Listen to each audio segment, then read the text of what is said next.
Hi friends, welcome to Lakshmi Max. இன்னைக்கு என்ன பார்க்க போறோம்னா RRB Group D யோட ஜாப் ப்ரொஃபைல் பத்தி நாம பார்க்க போறோம்.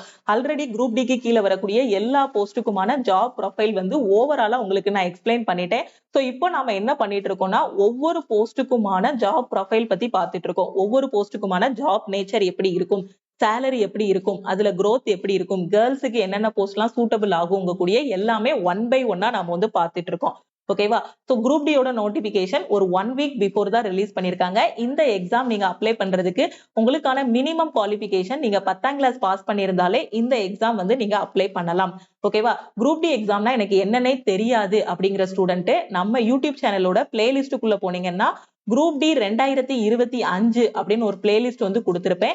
இதுக்குள்ள பாத்தீங்கன்னா குரூப் டி எக்ஸாம்னா என்ன, இந்த எக்ஸாம் யாரெல்லாம் அப்ளை பண்ணலாம், ஓகேவா, இப்ப வந்திருக்கக்கூடிய 2025 குரூப் டி எக்ஸாமுக்கு எப்படி அப்ளை பண்றது, ஹவு டு அப்ளை அப்படின்னு வீடியோ வந்து கொடுத்திருக்கேன்.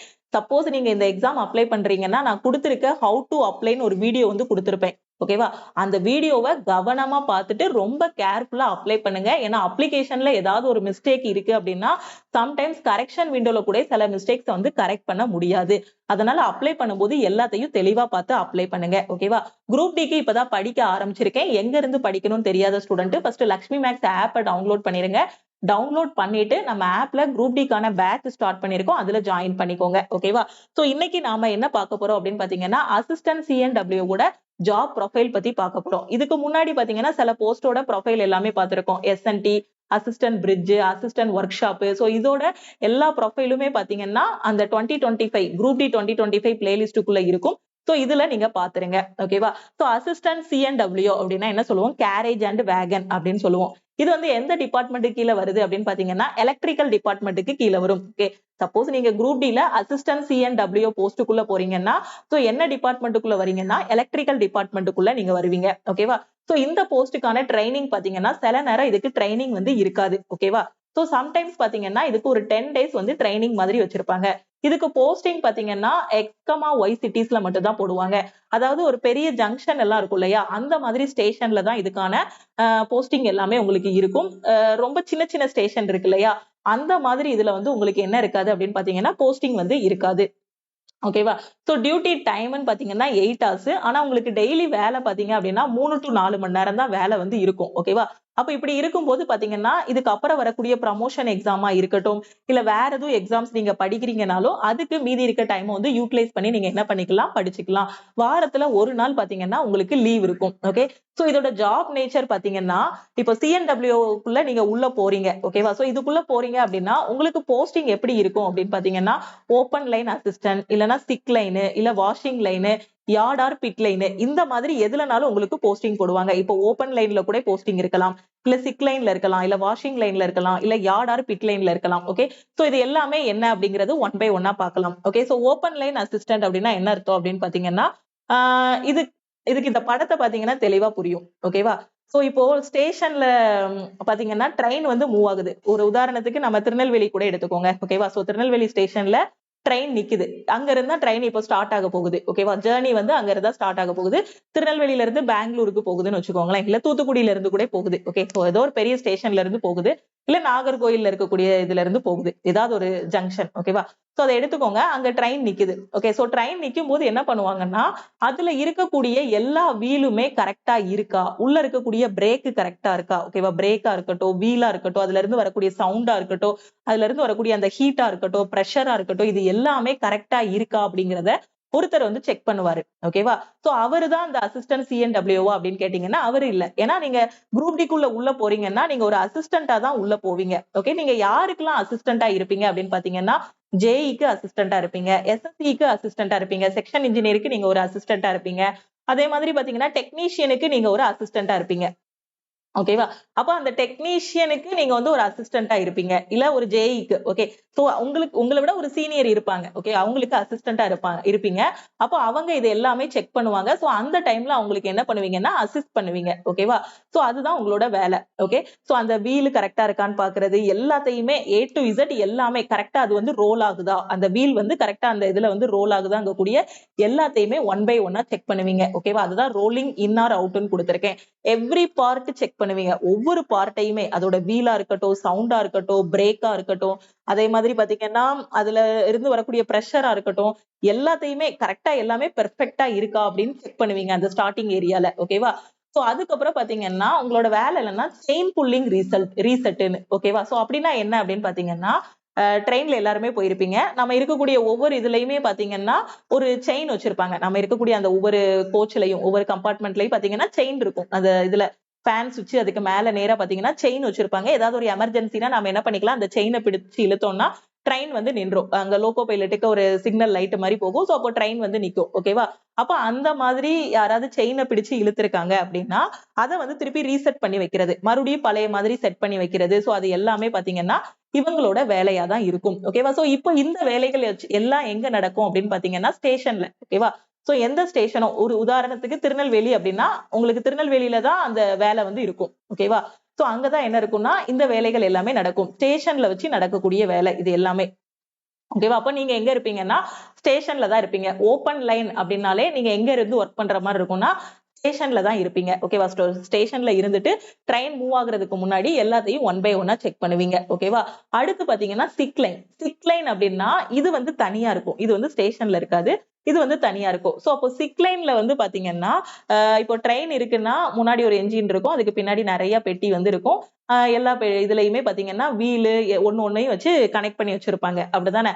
அப்போ இப்படி கனெக்ட் பண்ணி வைக்கும்போது ஏதாவது ஒரு பார்ட் மட்டும் ட்ரெயின்ல இருக்கக்கூடிய ஏதாவது ஒரு பார்ட் மட்டும் ப்ராப்ளம் இருக்கு. ஏதாவது ஒரு இதுல மட்டும் ஏதாவது ஒரு சின்ன ப்ராப்ளம் இருக்கு. இல்ல மேஜரா ஏதாவது ஒரு ஃபெயிலியர் இருக்கு. அத சரி பண்ணணும் அப்படிங்கும்போது என்ன பண்ணுவாங்க அப்படின்னு பாத்தீங்கன்னா, அந்த சிக் லைனுக்கு அனுப்பி விட்டுருவாங்க. ஓகே. சோ இந்த இடத்துல போய் தான் என்ன பண்ணுவாங்கன்னா, அதுல என்னென்ன ஃபெயிலியர் இருக்கு. ஓகேவா? சோ அத வந்து கரெக்ட்டா என்ன ஃபால்ட் இருக்குன்னு பார்த்து அத இது பண்ணுவாங்க. இல்ல ஓவராலா அந்த இத ரிமூவ் பண்ணணும் அப்படின்னாலும், அத வந்து என்ன பண்ணுவாங்க, மொத்தமா ரிமூவ் பண்ணிட்டு புதுசா கொண்டு வந்து வைக்கிறது, எல்லாமே பார்த்தீங்கன்னா, இந்த சிக் லைன்ல தான் இருக்கும். ஓகேவா? சோ அதுக்கப்புறம் பார்த்தீங்கன்னா, ஃபயர் எக்ஸ்டிங்யூஷர் இருக்கும் இல்லையா? தீயணைப்பான் இருக்கும் இல்லையா? சோ அது எல்லாமே ஒன் பை ஒன்னா உங்களுக்கு குடுத்துருக்கேன். மெயின்டனன்ஸ் ஒர்க் ஓகேவா? சோ எல்லா பார்ட்டையுமே என்ன பண்றதுன்னா, மெயின்டெயின் பண்றது. ஏதாவது ஒரு டேமேஜ் ஆன பார்ட் இருக்கு. ஓகே. சோ அந்த ரயில் பெட்டியோட எல்லா பார்ட்டையும் கரெக்ட்டா மெயின்டெயின் பண்றது. ஏதாவது ஒரு பெட்டியோட பார்ட்ல ஏதாவது ஒரு டேமேஜ் இருக்கு அப்படின்னா, அத ரிப்பேர் பார்க்கிறது, இல்ல மொத்தமா அத சேஞ்ச் பண்றது, இந்த வேலை எல்லாமே இருக்கும். அதே மாரி பிரஷர் செக்கிங் இருக்கும். ஃபயர் எக்ஸ்டிங்யூஷர் ரீஃபில் பண்றது. தீயணைப்பான் இருக்கும் இல்லையா? சோ அத வந்து என்ன பண்றதுன்னா, ரீஃபில் பண்ணி வைக்கிறது. ஓகேவா? சோ திருப்பி ஃபில் பண்ணி வைக்கிறது. இது எல்லாமே இருக்கும். இத வந்து பாத்தீங்கன்னா நீங்க டெய்லி மெயின்டெயின் பண்ற மாரி இருக்கும். இல்ல ஒரு வீக்லி மெயின்டனன்ஸ் அந்த மாதிரி இதுக்கு வந்து டெய்லி மெயின்டனன்ஸும் இருக்கும். வீக்லி மெயின்டனன்ஸும் இதுல வந்து இருக்கும். ஓகேவா? சோ அதுக்கப்புறம் நாம பார்க்கக்கூடியது என்ன அப்படின்னு பாத்தீங்கன்னா, வாஷிங் லைன். ஓகே. சோ பேர்ல இருக்கு வாஷ் பண்றது. ஓகேவா? சோ இது வேலையே என்னன்னா வாஷ் பண்றது. இப்போ ட்ரெயின் இருக்கு அப்படின்னா, அந்த ட்ரெயின் ஃபுல்லாவே பாத்தீங்கன்னா வாஷ் பண்றது. வாஷ் பண்ணிட்டு அதுக்கப்புறமா என்ன பண்ணணும் அப்படின்னு பாத்தீங்கன்னா, அந்த ட்ரெயினோட அடியிலலாம் போயிட்டு நீங்க நல்லா இது வாஷ் பண்ணிட்டு, அங்க இருக்கக்கூடிய அந்த வீல் கரெக்ட்டா இருக்கா? அதுல இருக்கக்கூடிய எல்லா பார்ட்டும் பெர்ஃபெக்ட்டா இருக்கா? அப்படிங்கிறது எல்லாத்தையுமே நீங்க என்ன பண்ணணும் அப்படின்னா, செக் பண்ணணும். அந்த கியர் கரெக்ட்டா இருக்கா? அதுக்கப்புறம் வந்து எல்லாமே கரெக்ட்டா இருக்கா? அப்படிங்கக்கூடிய எல்லாத்தையுமே என்ன பண்ணணும்? செக் பண்ணணும். இங்கேயும் என்ன பண்ணுவாங்கன்னா, திருப்பியும் அந்த செயின் புல்லிங் இருக்கு இல்லையா? அத ரீசெட் பண்றது. முன்னாடி பார்த்தோம் இல்லையா? அந்த வேலை எல்லாமே பார்ப்பாங்க. ட்ரெயின் எல்லாத்தையுமே என்ன பண்ணுவாங்கன்னா, வாஷ் பண்ணிட்டு, ஃபுல் அண்ட் ஃபுல் எல்லாத்தையும் இது பண்ணிட்டு, கீழ போயிட்டு அந்த கரெக்ட்டா ரோல் ஆகுதா?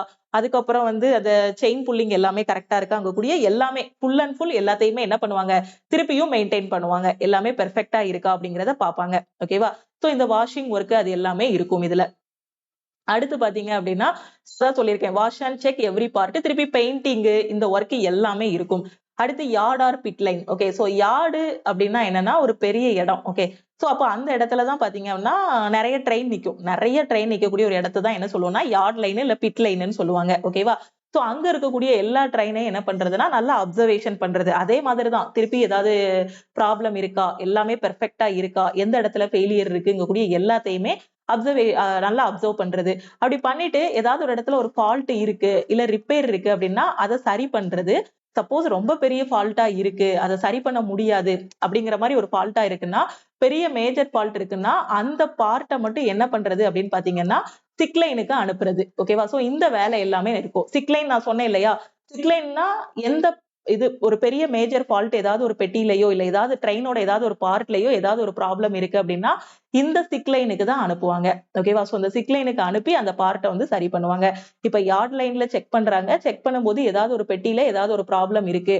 அது வந்து ரொம்ப மேஜர் இஷ்யூவா இருக்கு. ரொம்ப பெரிய ஃபெயிலியரா இருக்கு அப்படின்னா அத வந்து சிக் லைனுக்கு அனுப்புறது. அதுக்கப்புறம் சிக் லைன்ல இருக்கிறவங்க அத ரிப்பேர் பார்ப்பாங்க. அப்படி இல்லன்னா புதுசா ஏதாவது மாத்தணும் அப்படின்னா மாத்துறது. ரீப்ளேஸ்மென்ட் பண்றது இது எல்லாமே இருக்கும். ஓகே. சோ இது பாத்தீங்கன்னா இதுல ஷிஃப்ட் ஒர்க்கும் இருக்கும். ஓகேவா? சோ ஷிஃப்ட் பேஸ் பண்ண ஒர்க் வந்து இருக்கும். சோ இந்த மாதிரி தான் உங்களுக்கு வந்து ஒர்க் இருக்கும். சிஎன்டபிள்யூவா போறீங்க அப்படின்னா உங்களுக்கு எங்கனாலுமே ஒர்க் இருக்கும். யார்ட் லைன்ல இருக்கலாம், சிக் லைன்ல இருக்கலாம், வாஷிங் லைன்ல இருக்கலாம், இல்ல ஓப்பன் லைன்ல கூட இருக்கலாம். ஓப்பன் லைன்ல இருக்கும்போது பாத்தீங்கன்னா நீங்க ஸ்டேஷன்ல இருக்கிற மாதிரி இருக்கும். சிக் லைன் அப்படிங்கும்போது ஸ்டேஷன் விட்டு கொஞ்சம் தனியா இருக்கிற மாதிரி இருக்கும். அதுக்கப்புறம் யார்ட் லைனா இருக்கட்டும், வாஷிங் லைனு. சோ வாஷிங் லைனுங்கும்போது பாத்தீங்கன்னா அந்த ஸ்டேஷன்ல தான் உங்களுக்கு வந்து இருக்கும். ஓகேவா? ஏன்னா வாஷிங் எப்போ இது பண்ணுவாங்கன்னா ஒவ்வொரு ஸ்டாப்பா நிப்பாட்டி இது பண்ண மாட்டாங்க. இப்போ ஒரு ட்ரெயின் வந்து பெங்களூர்ல இருந்து திருநெல்வேலி வருதுன்னு வச்சுக்கோங்களேன். சோ பெங்களூர்ல இருந்து நாகர்கோவில் வரும். ஓகே. சோ நாகர்கோவில் வருதுன்னு வச்சுக்கோங்களேன். கடைசி நாகர்கோவில்ல தான் நிக்குது. அப்போ அங்க நிக்கும்போது என்ன பண்ணுவாங்கன்னா, அதான் கடைசி ஸ்டேஷனு. இதுக்கப்புறம் இத எப்ப எடுப்பாங்கன்னா, அடுத்த நாள் தான் எடுக்குறாங்கன்னு வச்சுக்கோங்க. ஓகேவா? சோ அடுத்த ட்ரிப்புக்கு தான் எடுக்குறாங்கன்னா, அப்ப அந்த டைம்ல தான் எல்லாம் என்ன நடக்கும்னா, அந்த செக்கிங் நடக்கும். நான் சொன்ன மாரி அந்த ரோல் இன், ரோல் அவுட் நடக்கிறது, இந்த வாஷிங் நடக்கிறது, இது எல்லாமே இங்க தான் நடக்கும். இந்த வாஷிங் எல்லாமே எங்க நடக்கும்னா, ஸ்டேஷன்ல நிக்கும்போது. அதாவது எல்லா ஸ்டேஷன்ல இல்ல, கடைசி ஸ்டேஷனா இருக்கட்டும், இல்ல ஸ்டார்ட் பண்ணக்கூடிய ஸ்டேஷனா இருக்கட்டும். இப்ப திருநெல்வேலியில இருந்து நாகர்கோவில் சாரி பெங்களூர்ல இருந்து நாகர்கோவில் வருதுன்னு வச்சுக்கோங்களேன். ஓகேவா? சோ இங்க இருந்து இங்க போய் நிக்குதுன்னா, இந்த இடத்துல வாஷிங் பண்ணணும்னாலும் பண்ணலாம். இல்ல இங்க இருந்து திருப்பி பெங்களூர்ல போய் நிக்குது. அந்த லாஸ்ட் ஸ்டேஷன். ஓகேவா? சோ எது லாஸ்ட்டோ அந்த இடத்துல தான் மொத்தமா என்ன பண்ணிருவாங்க, ஆஃப் பண்ணி போட்டுருவாங்க. அடுத்த நாள் சாயந்தரம் திருப்பி எடுப்பாங்க. சோ அப்ப என்ன பண்ணுவாங்க அப்படின்னு பாத்தீங்கன்னா, இந்த வாஷிங் இது எல்லாமே நடக்கும். ஓகே. சோ அந்த மாதிரி ஸ்டேஷன்ல தான் என்ன நடக்கும்னா, வாஷிங் இருக்கும். அப்ப இந்த மாதிரி இது பாத்தீங்கன்னா, உங்களுக்கு ஸ்டேஷன்ல ஒர்க் இருக்கிற மாதிரி இருக்கும். ஓகேவா? சோ இவ்வளவுதான் சிஎன்டபிள்யூல இருக்கக்கூடிய ஜாப் ப்ரொஃபைல். இதோட ப்ரமோஷன் பாத்தீங்கன்னா, ஹெல்ப்பரா உள்ள போறீங்க. அசிஸ்டன்ட்டா உள்ள போறீங்க. கிரேட் 3 ப்ரமோட் ஆகும். கிரேட் 2 அப்புறம் வந்து டெக்னீஷியன் 1 ப்ரமோட் ஆவீங்க. MCM, JE, SSE.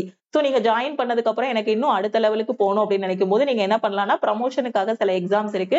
அந்த எக்ஸாம்ஸ் தான் நம்ம என்ன சொல்லுவோம்னா ஜிடிசி எக்ஸாம், எல்டிசி எக்ஸாம்னு சொல்லுவோம். இந்த எக்ஸாம்னா என்ன அப்படிங்கறத நான் ஏற்கனவே உங்களுக்கு சொல்லியிருக்கேன். அப்படிதானே? எல்டிசி எக்ஸாம்னா லிமிடெட் டிபார்ட்மெண்டல் காம்படிட்டிவ் எக்ஸாம். அதாவது லிமிட்டடா அந்த டிபார்ட்மெண்ட்டுக்குள்ள மட்டும் தான் நடக்கும். இந்த எக்ஸாம் நீங்க எழுதுறதுக்கு அட்லீஸ்ட் நீங்க 3 வருஷமாவது சர்வீஸ் பண்ணிருக்கணும். ஓகேவா? நீங்க ஜாயின் பண்ணி ஒரு 3 வருஷமாவது ஆயிருச்சு அப்படின்னா இந்த எக்ஸாம் வந்து நீங்க எழுதலாம். அதே ஜிடிசி எக்ஸாம் அப்படிங்கும்போது பாத்தீங்கன்னா எப்ப எழுத முடியும்னா உங்களோட ட்ரைனிங் பீரியட் முடிஞ்சதுக்கு அப்புறம் நீங்க ரயில்வேயோட எம்ப்ளாயி அதாவது சிஎன்டபிள்யூவா உள்ள போறீங்க. சில நேரம் ட்ரைனிங் இருக்காது. சப்போஸ் 10 நாள் ட்ரைனிங் வச்சிருக்காங்கன்னா அந்த 10 நாள் ட்ரைனிங்க்கு அப்புறமா நீங்க என்ன பண்ணிக்கலாம்னா இந்த ஜிடிசியோட நோட்டிபிகேஷன் வருது அப்படின்னா இந்த எக்ஸாம் வந்து நீங்க எழுதிக்கலாம். ஓகேவா? சோ எழுதி நீங்க அடுத்தடுத்த லெவலுக்கு என்ன ஆயிக்கலாம்னா ப்ரமோட் ஆயிக்கலாம். So salary. சோ இதுல வந்து இசட் சிட்டில வந்து பெரும்பாலும் இதுல போஸ்டிங் இருக்கவே இருக்காது. ஓகேவா? சோ இசட் சிட்டில போஸ்டிங் வந்து இருக்காது. சோ ஓவராலா இதுதான் சேலரி இருக்கும் இதுல. ஓகேவா? சோ இதுல சம்டைம்ஸ் டிராவல் அலவன்சஸும் இருக்கும். ஓகே. சோ நீங்க என்ன பண்ணலாம்னா ஒரு இடத்துல ஒரு ஸ்டேஷன்ல இருந்து வேற ஸ்டேஷனுக்கு கூட போற மாதிரி இருக்கும். ஓகே. அப்ப டிராவல் அலவன்ஸ் வந்து 625 பெர் டே. ஒரு நாளைக்கு ரூ. 625. எல்லா இதுக்குமே டிராவல் அலவன்ஸ் இருக்குன்னா ஒரு நாளைக்கு ரூ. 625. ஓகே. நைட் டியூட்டி பாக்குறீங்க அப்படின்னா அதுக்கான அலவன்சஸும் இருக்கும். ஓகே. இப்போ அந்த பென்ஷன் எப்படி இது பண்றாங்க அப்படின்னு பாத்தீங்கன்னா அது எல்லாருக்குமே காமன் தான். உங்களோட பேசிக் பே டியர்னஸ் அலவன்ஸ்ல 10% வந்து எடுத்துருவாங்க. அது ரூ. 2754 வந்து எடுத்துருவாங்க. அது போக கவர்மெண்டோட கான்ட்ரிபியூஷன் இருக்கும். என்னன்னா அவங்க ஒரு 14% போடுவாங்க உங்களுக்கு. ஓகே. உங்களோட பேசிக் பே பிளஸ் டியர்னஸ் அலவன்ஸ் ஒரு அமௌண்ட் இருக்கும் இல்லையா? அதுல ஒரு 14% அவங்க போடுவாங்க. அந்த 14% போது 3856 வரும். டோட்டலா பாத்தீங்கன்னா உங்களுக்கு 6610 வரும். உங்களோட ரிட்டையர்மெண்ட் காலத்துல இது எல்லாமே உங்க கையில மொத்தமா ஒரு அமௌண்டா ஒரு பல்க் அமௌண்டா உங்களுக்கு வந்து கிடைக்கும். ஓகேவா? லீவு அப்படின்னு ஹாலிடேஸ் லீவு அப்படின்னு எடுத்துக்கிட்டீங்கன்னா ஆஸ் யூசுவல் எல்லா இதுக்கும் நான் என்ன சொன்னேனோ அதே மாதிரி தான். எல்ஏபி லீவ் ஆன் ஆவரேஜ் பே பாத்தீங்கன்னா வருஷத்துக்கு 30 நாள். கேஷுவல் லீவ் பாத்தீங்கன்னா வருஷத்துக்கு 8 இல்லைன்னா 10 நாள். நேஷனல் ஹாலிடேஸ் அது ஸ்டேட் ஹாலிடேவாவும் இருக்கலாம் இல்ல லோக்கல் ஹாலிடேவாவும் இருக்கலாம். 16 நாள் இருக்கும் வருஷத்துக்கு. ஓகேவா?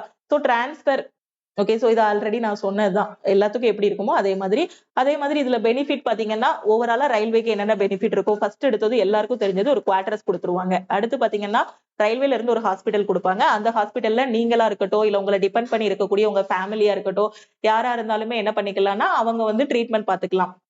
உங்க ஒய்ஃபா இருக்கட்டும், அப்பா அம்மாவா இருக்கட்டும், உங்க பசங்களா இருக்கட்டும், எல்லாருக்குமே அது வந்து பெனிஃபிட்டா இருக்கணும். உங்கள டிபெண்ட் பண்ணி இருக்கவங்க. ஓகே. அப்புறம் உங்களோட குழந்தைகளோட எஜுகேஷனுக்கு மேரேஜ் ஆயிருச்சு, உங்களுக்கு பசங்க இருக்காங்கன்னா, அவங்களோட எஜுகேஷனுக்கு பாத்தீங்கன்னா, வருஷத்துக்கு ஒரு ரூ. 30,000 கிட்ட உங்களுக்கு ஒரு ஸ்காலர்ஷிப் மாதிரி வரும். ஓகேவா? ஒரு 12ஆம் கிளாஸ் வரைக்கும் நீங்க என்ன பண்ணிக்கலாம்னா, அந்த ஸ்காலர்ஷிப் வந்து வாங்கிக்கலாம். ரூ. 33,750 வரும் வருஷத்துக்கு. ஓகேவா? சோ அடுத்து பாத்தீங்கன்னா, பாஸ் வந்து 3 ஏசில வந்து உங்களுக்கு ஒரு ரயில்வே பாஸ் வந்து குடுத்துருவாங்க. அப்புறம் பசங்க வந்து ஸ்கூல், காலேஜ் படிக்கிறாங்கன்னா, அதுக்கான பாஸ் இருக்கும். தீபாவளி போனஸ் எல்லா எம்ப்ளாயீஸ்க்கும் சேமா தான் இருக்கும். 78 டேஸோட சேலரிய தான் தீபாவளி போனஸா வந்து குடுப்பாங்க. இப்போ டிஸ்அட்வான்டேஜ்ன்னு எடுத்துக்கிட்டீங்கன்னா, 3 டூ 4 மணி நேரம் தான் வேல. ஓகேவா? அட்வான்டேஜ் வந்து 3 டூ 4 மணி நேரம் தான் வேல. அது ஈஸி தான். பட் ஆனா என்னன்னா, அந்த வேலை கொஞ்சம் ஹெவியா இருக்கும். கொஞ்சம் ஹார்ட் ஒர்க். அதுல கொஞ்சம் உடல் உழைப்பு அதிகமா இருக்கும். நான் என்னெல்லாம் சொன்னேன் பாருங்க, ட்ரெயினோட அந்த ஒவ்வொரு வீலுமே கரெக்ட்டா இருக்கான்னு செக் பண்ணணும். சில நேரம் பாத்தீங்கன்னா, நீங்க வாஷ் பண்ணிட்டு ட்ரெயினுக்கு அடியில இந்த ஒரு படத்துல கூட நான் காட்டியிருப்பேன் பாருங்க. அடியில போய் நின்னுட்டு கூட நீங்க செக் பண்ணணும். ஒண்ணும் கரெக்ட்டா இருக்கா அப்டின்னா. அப்படின்னு செக் பண்ணணும். சோ அப்போ இந்த மாதிரி ஒர்க்குங்கும்போது அது பசங்களுக்கு சூட் ஆகும். அப்படிதானே? சோ பொண்ணுங்க எங்களாலயும் முடியாது அப்படின்னு சொல்லாதீங்க அப்படின்னு எதுவும் சொல்லக்கூடாது. நான் அப்படி சொல்ல வரல. ஏன்னா நெறைய கேர்ள்ஸ் வந்து என்ன பிரிஃபர் பண்ணுவாங்கன்னா, ஒரு ஆபீஸ் ஒர்க் மாதிரி இருந்தா நல்லா இருக்கும் அப்படின்னு சொல்லுவாங்க. ஓகே. அத வச்சு தான் நான் சொல்றேன். இப்போ சோ இந்த மாதிரி ட்ரெயினோட அடியில போய் பாக்குறது, இந்த மாதிரி நெறைய ட்ரெயின் கிளீன் பண்றது. சோ கிளீன் பண்றது கூட ஒரு இது இல்ல. ஆ அதுக்கப்புறம் அந்த அந்த வீல் எல்லாமே கரெக்ட்டா இருக்கான்னு செக் பண்றது, அது எல்லாமே கொஞ்சம் ஹெவி ஒர்க்கா இருக்கும். அந்த பார்ட் எல்லாமே பாத்தீங்கன்னா, அந்த சிக் லைன்லலாம் இருக்கும்போது எந்த பார்ட் டேமேஜோ அத மட்டும் கழட்டி தனியா பாக்குறது. சோ அப்ப அது வெயிட்டா இருக்கும். அப்ப அத தூக்கணும். ஓகேவா? சோ அந்த மாதிரி எல்லாம் இருக்கும்போது கொஞ்சம் உடல் உழைப்பு அதிகமா இருக்கும். பிசிக்கல் ஒர்க் அதிகமா இருக்கும். அப்படி பார்க்கும்போது சோ கேர்ல்ஸ்க்கு இந்த ஜாப் வந்து கொஞ்சம் சூட்டபிளா இருக்காது. கொஞ்சமே இல்ல, ரொம்பவே சூட்டபிளா இருக்காது. ஓகேவா? சோ அப்போ கேர்ல்ஸ் வந்து இத வந்து லாஸ்ட் பிரிஃபரன்ஸா நீங்க வந்து வச்சுக்கலாம். ஏன்னா இதுல வந்து பிசிக்கல் ஒர்க் அதிகமா இருக்கும். சோ ஈஸியா டயர்ட் ஆகுற மாதிரி ஆகிரும். ஓகேவா? அப்போ ஆனா அட்வான்டேஜ்ன்னு பாத்தீங்கன்னா 4 மணி நேரம் தான். மேக்ஸிமம் 4 மணி நேரம் தான் ஒரு நாளைக்கு வேலை இருக்கும். லீவ் வந்து ஈஸியா இருக்கும். ஃபாஸ்ட் ப்ரமோஷன் இருக்கும். 4 மணி நேரம் வேலைங்கும்போது அடுத்த எக்ஸாம்ஸ் ஏதாவது அப்ளை பண்றீங்க, இல்ல ப்ரமோஷன் எக்ஸாம் படிக்கிறீங்கனாலும், அடுத்து படிக்கிறதுக்கும் பாத்தீங்கன்னா உங்களுக்கு டைம் இருக்கும். ஓகேவா?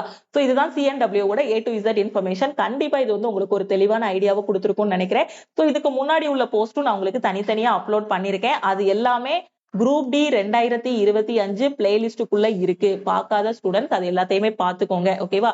ஏன்னா நீங்க உள்ள போறதுக்கு முன்னாடியே குரூப் டி எக்ஸாம்னா என்ன? எப்படி படிக்கணும்? ப்ரமோஷன் எப்படி இருக்கும்? எல்லா வொர்க்கும் எப்படி இருக்கும்னு தெரிஞ்சுட்டு போயிட்டீங்க அப்படின்னா, உங்களுக்கு இன்னும் ஈஸியா இருக்கும். படிக்கிறதுக்கு ஒரு ஆர்வமாவும் இருக்கும். இவ்ளோ பெனிஃபிட்ஸ் இருக்கு அப்படிங்கும்போது, படிக்கிறதுக்கு இன்னும் ஆர்வமா இருக்கும். காலேஜ் படிக்கக்கூடிய ஸ்டூடெண்ட்டா இருக்கீங்க. ஒரு 18 வயசு தான் ஆகுது அப்படின்னா, இப்பவே காம்படிட்டிவ் எக்ஸாம் பிரிப்பேர் பண்ணிட்டீங்கன்னா ரொம்ப சூப்பர். கண்டிப்பா ரயில்வேல ஒரு லோ லெவல் ஜாப் அதாவது ஒரு அசிஸ்டன்ட்டா உள்ள போறீங்க அப்படின்னா, உங்களோட விடாமுயற்சி எல்லாமே போட்டீங்க. இன்னுமே கன்டின்யூ பண்ணீங்க அப்படின்னா, உள்ள போய் டிபார்ட்மெண்டல் எக்ஸாம்ஸ் எல்லாமே எழுதி என்ன பண்ணிக்கலாம்னா, ஒரு 30 வயசுக்குள்ள ஒரு ஹையஸ்ட் போஸ்ட்க்கு வந்து நீங்க ரீச் ஆகிரலாம். ஓகேவா? அசிஸ்டன்ட்டா ஒரு 35,000 சம்பளத்துல உள்ள போற நீங்க, ஒரு ஹையஸ்ட் போஸ்ட்க்கு ரீச் ஆனதுக்கு அப்புறம், உங்களோட சேலரி எல்லாமே லேக்ஸ் கணக்குல இருக்கும். ஓகேவா? அதனால கரெக்ட்டா கிடைக்கக்கூடிய வாய்ப்புகள வந்து மிஸ் பண்ணிறாதீங்க. ஓகே. சோ நம்ம யூடியூப் சேனல்ல பார்த்தீங்கன்னா, எல்லா இன்ஃபர்மேஷனுமே உங்களுக்கு குடுத்துருவோம். ரயில்வே எக்ஸாமா இருக்கட்டும், எஸ்எஸ்சி எக்ஸாமா இருக்கட்டும், உள்ள வேலை எப்படி இருக்கும்? எப்படி அப்ளை பண்ணணும்? என்ன மாதிரி படிக்கணும்ங்க கூடிய எல்லாமே புரொவைட் பண்ணிருவோம். அது மட்டும் இல்லாம நம்ம லக்ஷ்மி மேக்ஸ் ஆப்ல பார்த்தீங்கன்னா, எக்ஸாம் ஃபர்ஸ்ட் அட்டெம்ப்ட்ல கிளியர் பண்றதுக்காக குரூப் டிக்கான நியூ பேட்ச் வந்து ஸ்டார்ட் பண்ணியிருக்கோம். ஓகேவா? சோ இந்த பேட்ச்ல நீங்க ஜாயின் பண்ணிட்டு உங்களோட பிரிப்பரேஷன் ஸ்டார்ட் பண்ணுங்க. நீங்க சிசிஏ கேண்டிடேட்டா இருக்கீங்க அப்படின்னா, நம்ம பேட்ச்ல குடுத்திருக்க வீடியோஸ்ல ஒரு 50% மட்டும் நீங்க கம்ப்ளீட் பண்ணாலே கண்டிப்பா உங்களால கிளியர் பண்ண முடியும். நீங்க எந்த ஒரு ரிசர்வேஷனுமே உங்களுக்கு இல்ல அப்படிங்கும்போது, நீங்க நாம குடுக்கக்கூடிய பிளான பெர்ஃபெக்ட்டா ஃபாலோ பண்ணிட்டு வந்தீங்கனாலே போதும். ஏன்னா அங்கேயே பார்த்தீங்கன்னா, சிலபஸ முடிக்கிறதுக்கு எல்லாமே பெர்ஃபெக்ட்டா குடுத்திருப்போம். ப்ரீவியஸ் இயர் கொஸ்டின்ஸ் எல்லாமே பிராக்டிஸ் பண்றதுக்கு குடுத்திருப்போம். வாரம் டெஸ்டும் குடுத்துருவோம். வீக்லி டெஸ்ட் வேற புரொவைட் பண்ணிருவோம். அப்ப இது எல்லாமே கரெக்ட்டா ஃபாலோ பண்ணிட்டு வாரம் டெஸ்ட் எழுதும்போது கண்டிப்பா வரக்கூடிய குரூப் டி எக்ஸாம்க்கு ரொம்ப பெர்ஃபெக்ட்டா ரெடி ஆகிரலாம். ஒரு டாப்பராவே நீங்க என்ன பண்ணிரலாம்? உள்ள போயிரலாம். ஓகே. சோ இப்போ நான் சொல்லக்கூடிய நம்மளோட குரூப் டி பேட்ச்ல எப்படி ஜாயின் பண்ணணும் அப்படின்னா, Play Storeல லக்ஷ்மி மேக்ஸ் ஆப் இருக்கும். ஆப்ப டவுன்லோட் பண்ணிக்கோங்க. டவுன்லோட் பண்ணிட்டு உங்களோட மொபைல் நம்பர் என்டர் பண்ணிக்கோங்க. என்டர் பண்ணிட்டு என்ன பண்ணணும்னா, நம்ம டீமுக்கு நீங்க கான்டாக்ட் பண்ணணும். ஓகே. சோ இதுதான் நம்ம டீமோட வாட்ஸ்அப் நம்பர். ஓகே. சோ இந்த நம்பர உங்க போன்ல லக்ஷ்மி மேக்ஸ்ன்னு சேவ் பண்ணிக்கோங்க. சேவ் பண்ணிட்டு இந்த நம்பருக்கு குரூப் டி யோட கிளாஸ் ஜாயின் பண்றீங்கன்னா, I want to join group D பேட்ச்ன்னு மெசேஜ் அனுப்புங்க. சோ இந்த பேட்சோட ஃபீஸ் பாத்தீங்கன்னா 1999. இதுல உங்களுக்கு குரூப் டி எக்ஸாம் மட்டும் இல்ல, குரூப் டி கிளியர் பண்ணி உள்ள போனாலும் ஜிடிசி யோட கிளாஸஸும் இதுல ஃபாலோ பண்ணிக்கலாம். ஏன்னா ஜிடிசிக்கு சேம் சிலபஸ் தான். அதே மாதிரி குரூப் டி படிக்கிறீங்க, நான் எஸ்எஸ்சி படிக்கணும் அப்படின்னாலும் அதோட கிளாஸஸும் இதுல கவர் ஆகும். பேங்கிங்கோட கிளாஸும் கவர் ஆகும். எல்லா சென்ட்ரல் கவர்மெண்ட் எக்ஸாமுக்கான கிளாஸஸ் எல்லாமே இதுலயே ப்ரொவைட் பண்ணிடுவோம். ஓகேவா? சோ இதோட வேலிடிட்டியும் பாத்தீங்கன்னா உங்களுக்கு லைஃப் டைம் வேலிடிட்டி இருக்கும். ஒன்ஸ் நீங்க குரூப் டிக்குள்ள உள்ள போயிட்டாலும் அடுத்தடுத்த லெவலுக்கு முன்னேறி போறதுக்குமான கிளாஸஸும் இதுல வந்து ப்ரொவைட் பண்ணிருப்போம். ஓகே, சோ இதோட ஃபீஸ் வந்து 1999, வேலிடிட்டி வந்து லைஃப் டைம் வேலிடிட்டி. ஃபீஸ் எப்படி பே பண்ணணும்னா இதுதான் நம்ம டீமோட வாட்ஸ்அப் நம்பர். இந்த நம்பருக்கு நீங்க மெசேஜ் பண்ணதும் நம்ம டீம்ல இருந்து உங்களுக்கு ஜிபே நம்பர் இல்ல அக்கௌண்ட் நம்பர் சென்ட் பண்ணுவாங்க. அதுக்கு நீங்க 1999 பே பண்ணிட்டு பேமெண்டோட ஸ்கிரீன்ஷாட் சென்ட் பண்ணீங்கன்னா டீம் வந்து பேக் எண்ட்ல இருந்து உங்களுக்கு அக்சஸ் கொடுத்துருவாங்க. ஓகேவா? அதே மாதிரி நான் என்டிபிசிக்கு அப்ளை பண்ணிட்டேன் மேம், இன்னும் படிக்கவே ஆரம்பிக்கல அப்படிங்கிற ஸ்டூடெண்ட், என்டிபிசிக்காக செகண்ட் பேட்ச் ஸ்டார்ட் பண்ணிருக்கோம். இந்த பேட்ச் கொஞ்சம் ஸ்பீடா போகும். சோ நீங்க இப்ப இருக்கக்கூடிய இந்த டைமுக்குள்ள என்டிபிசிக்கு ரெடி ஆகணும் அப்படின்னா இந்த செகண்ட் பேட்ச்ல ஜாயின் பண்ணிட்டு ப்ரிப்பரேஷன் ஸ்டார்ட் பண்ணுங்க. எல்லாமே படிச்சு முடிச்சிட்டேன், டெஸ்ட் மட்டும் தான் போட்டு பார்க்கணும் அப்படிங்கிற ஸ்டூடெண்ட் டெஸ்ட் பேட்ச்ல ஜாயின் பண்ணிக்கோங்க. கரண்ட் அஃபேர்ல வீக்கா இருக்க ஸ்டூடெண்ட் கரண்ட் அஃபேரோட பிடிஎஃப் கோர்ஸ்ல ஜாயின் பண்ணிக்கோங்க. டெஸ்ட் பேட்சோட ஃபீஸ் பாத்தீங்கன்னா 499. ஓகேவா? மத்த டீடைல்ஸ் தெரிஞ்சுக்கிறதுக்கு நம்ம டீமுக்கு கால் பண்ணியோ வாட்ஸ்அப் பண்ணியோ கேட்டுக்கலாம். ஓகேவா? அது மாதிரி நம்ம டெலிகிராம் குரூப், டெலிகிராம் சேனல்ல இன்னும் ஜாயின் பண்ணலன்னா டெலிகிராம் குரூப் அண்ட் சேனல்லையும் ஜாயின் பண்ணிக்கோங்க. இன்ஸ்டாகிராம்லயும் லக்ஷ்மி மேக்ஸை ஃபாலோ பண்ணிக்கோங்க. Okay, thank you.